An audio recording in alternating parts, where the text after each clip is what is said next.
এখানে যারা আগত মুসল্লি যারা রয়েছেন, যারা শরীফ ওসমান হাদির জানাজা পড়ার জন্য মূলত এসেছেন, আপনারা জানেন এর আগেও আমি জানিয়েছিলাম যে 11টা 40 মিনিটের দিকে এই সংসদ ভবনের দক্ষিণ প্লাজার যে প্রাঙ্গণ সেটি খুলে দেওয়া হয় এবং উন্মুক্ত চত্বর খুলে দেওয়ার সাথে সাথে এখানে অনেক মানুষ প্রবেশ করে এবং এই মুহূর্তে আর 40 মিনিটের মতো সময় আছে জানাজা পড়ানোর জন্য। সুতরাং এই সময় যেহেতু জোহরের সময় হয়ে গেছে, জোহরের টাইম, জোহরের নামাজ আদায় করা হচ্ছে। যারা মুসল্লি আছেন তারা জোহরের নামাজ পড়ছেন এবং দেখতে পাচ্ছেন আমার সামনে সংসদ ভবনের দক্ষিণ প্লাজার সামনের যে চত্বরটা, প্রত্যেকটা জায়গা লোকে লোকারণ্য হয়ে গেছে। লোকে লোকারণ্য হওয়ার কারণে আমরা দেখতে পাচ্ছি এই মাইকে ঘোষণা করা হয়েছে এই প্লাজার ঠিক পিছনে, অর্থাৎ সংসদ ভবনে ঢুকে ডান পাশের যে মাঠটি রয়েছে, আহ্বান করা হচ্ছে সেই মাঠেও যাতে তারা অবস্থান নিতে পারে, সেখানেও জানাজার পড়ার সুযোগ রয়েছে।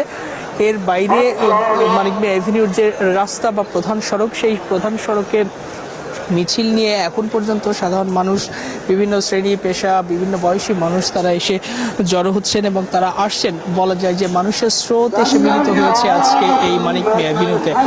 প্রত্যেককে মিছিল নিয়ে আসছেন, সাথে বাংলাদেশের পতাকা। অনেকে শরীফ ওসমান হাদি শহীদ হওয়ার পর তার আদর্শ, চিন্তা, চেতনা বিভিন্নভাবে তারা জানছেন, দেখছেন, তারাও আজকে এসে সামিল হয়েছেন এই জানাজার নামাজে। এবং এখন পর্যন্ত যেহেতু 40 মিনিট সময় বাকি রয়েছে, আমরা ধারণা করছি মানুষের যে পরিমাণ স্রোত এসে এখানে মিলছে, তাতে মানিক মিয়া এভিনিউর যে রাস্তাটা, এটি বেশ বড় এবং প্রশস্ত রাস্তা, আপনি জানেন। ধারণা করা হচ্ছে যে এই পুরো সড়ক আজকে লোকে লোকারণ্য হয়ে যাবে এবং মানুষের স্রোত আজকে এখানে এসে মিলিত হবে। ইতিমধ্যেই হাদির লাশ যে সরোয়ার্দী উদ্যান থেকে যে পরবর্তীতে হৃদরোগ ইনস্টিটিউটে নেওয়া হয় এবং তার মরদেহ গোসলের পর ইতিমধ্যেই এই দক্ষিণ প্লাজায় আনার প্রক্রিয়ার শেষের দিকে।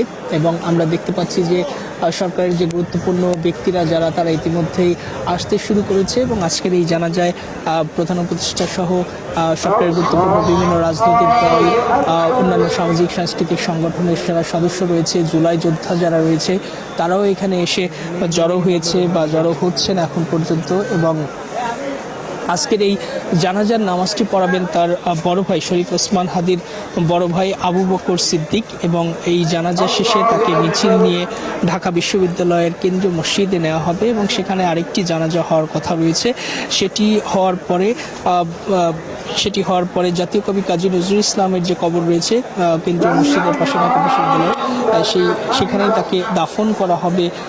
ইনকিলাব মঞ্চের পক্ষ থেকে আমাদেরকে আগেই জানানো হয়েছিল। এবং আপনি জানেন শরীফ ওসমান হাদি একজন অন্যতম জুলাই যোদ্ধা এবং আওয়ামী লীগের যে ফ্যাসিজম বিরোধী যে লড়াই, স্বৈরাচার বিরোধী যে লড়াই, সেই লড়াইয়ের সামনে থেকে নেতৃত্ব দিয়েছেন রামপুরা এলাকায়। এবং তিনি যেহেতু ঢাকা বিশ্ববিদ্যালয়ে পড়াশোনা করেছেন, ঢাকা বিশ্ববিদ্যালয়ে তার একটি বড় সার্কেল রয়েছিল এবং তার জুলাই যোদ্ধা যারা রয়েছেন, সম্মুখ সারি থেকে যারা নেতৃত্ব দিয়েছেন, তারা অনেকে তার অনুজ, অনেকে তার বড় সতীর্থ সবাই রয়েছেন। এবং তার এই ঘটনার পর যেভাবে ক্ষোভ প্রকাশ করেছে বাংলাদেশের মানুষ, বিভিন্ন রাজনৈতিক দল, সেই ক্ষোভের বহিঃপ্রকাশ থেকে অনেকে বলার চেষ্টা করেছেন বা খুব সরাসরি প্রকাশ করেছেন যে হত্যাকারী যারা ছিলেন, বিশেষ করে ছাত্রলীগের সাবেক নেতা এবং ফয়সাল বিন করিম, তাকে কেন ধরা হলো না। এবং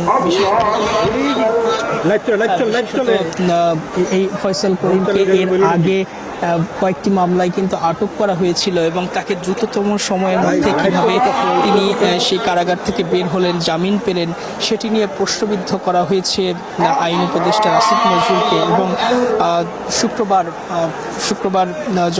গত শুক্রবারে যখন শরীফ ওসমান হাদিকে গুলিবিদ্ধ করা হয়, এর আগে থেকেই কিন্তু শরীফ ওসমান হাদি বলার চেষ্টা করেছিলেন যে, এর আগে ফেসবুকেও বলেছিলেন তিনি যে তাকে হত্যার প্রকাশ্য হুমকি দেওয়া হয়েছিল।